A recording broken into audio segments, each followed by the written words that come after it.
मैं हूं आपका दोस्त डॉक्टर अनिल अग्रवाल। कई बार क्या होता है, कुछ लोगों को जब वो सवेरे उठते हैं तो उनके हाथ में ताकत नहीं होती है। वो ऐसे अगर अपने हाथ को दूसरे हाथ से दबाएं तो उनके हाथ में ग्रिप ही नहीं बनती है। वो लगता है कि जैसे इसमें तो जान ही नहीं है साथ में। और अगर इस मान लो इस हाथ में जान नहीं है तो अगर इस हाथ से इसको दबाएंगे तो फिर ये पूरा इसको ताकत से दबा नहीं पाता है, या कोई वो चीज़ भी उठाने की कोशिश करते हैं तो चीज़ को उठा नहीं पाते हैं।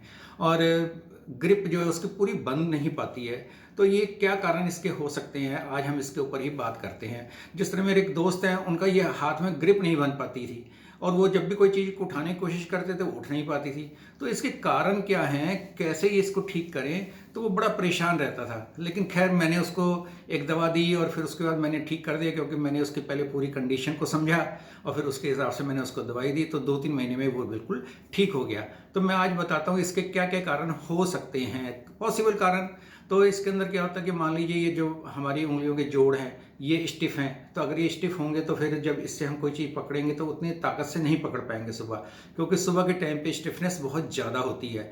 और धीरे धीरे जब मूवमेंट चलती रहती है तो उसके बाद में वो उसके जॉइंट्स खुल जाते हैं, तो फिर वो ठीक हो जाता है। इसके अतिरिक्त और भी कारण होते हैं, जिस तरह मान लीजिए हाथ के अंदर कोई चोट लगी हो तो भी ऐसा हो सकता है। तो या फिर उसकी जो नर्व्स हैं या मसल्स हैं उनके अंदर कोई वीकनेस किसी वजह से आ जाए, चाहे वो चोट की वजह से आए या किसी और कारण से आए, तो भी फिर ऐसा होता है। और फिर या फिर जिस तरह से एक बीमारी है कार्पल टनल सिंड्रोम, जिसके ऊपर मैंने पहले भी वीडियो बनाई है और उस वीडियो में मैंने सारा बताया था कार्पल टनल सिंड्रोम क्या होता है, उसका इलाज कैसे किया जाता है। तो इसकी वजह से भी हाथ की ग्रिप कमज़ोर हो सकती है।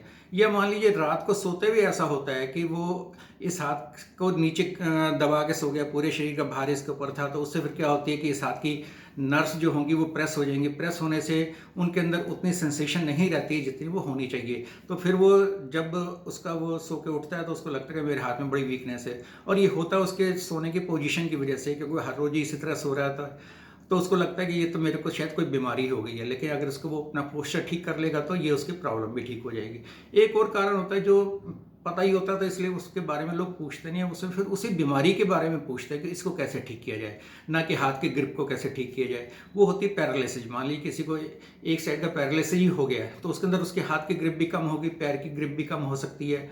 या जो सी मसल्स का पैरालिसिस है उसके अंदर ऐसा होता है। जब ऐसा होगा तो फिर वो पता है, तो उसमें कोई ज़्यादा लोगों को पूछना नहीं पड़ता है। लेकिन जो बाकी जो मैंने कारण बताए उसके बारे में लोगों को नहीं पता होता है। और इसके अतिरिक्त और भी कारण होते हैं, जैसे सर्वाइकल स्पॉन्डिलोसिस हो जाता है, मतलब हमारी सर्वाइकल एरिया होता है गर्दन वाला, तो इसके अंदर जो वर्टिब्राज होती है इसके बीच में जो है गैप कम हो जाता है और उससे फिर हमारी नर्व दबती है। नर्व दबने से जो नर्व फिर यहाँ आ रही होती है तो उसके अंदर फिर ये इस तरह की चीज़ें आनी शुरू होती है। या पेरिफेरल न्यूरोपैथी हो, किसी को डायबिटीज की बीमारी, उसको भी ऐसा हो सकता है।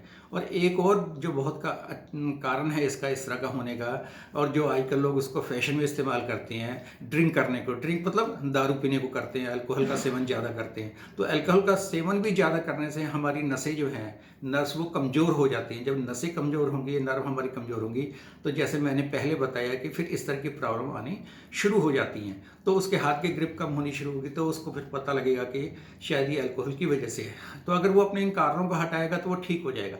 तो आज मैं इसके लिए बहुत सारी दवाइयाँ आपको इसलिए नहीं बता पाऊंगा क्योंकि हर जितने मैंने कारण बताए हैं हर एक के लिए दवाइयाँ अलग अलग चयन करनी पड़ेंगी। हाँ, ये है कि अगर इंजरी की वजह से तो उसमें आर्निका बहुत अच्छा काम करेगी, हाइपेरिकम नाम की दवाई बहुत अच्छा काम करेगी।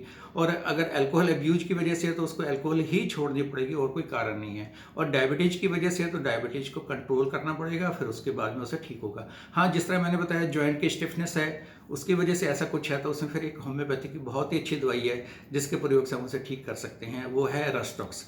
रस्टॉक्स के सेवन से वो ठीक हो जाएगा। जो मैंने पहले बताया था उस पेशेंट के बारे में, उसको भी मैंने रस्टॉक्स देके ही ठीक किया था, और वो आज तक भी मेरा एहसान मानता है कि मैंने उसके हाथ को ठीक कर दिया, नहीं तो वो तो हमेशा के लिए अपाहिज हो जाता। धन्यवाद दोस्तों।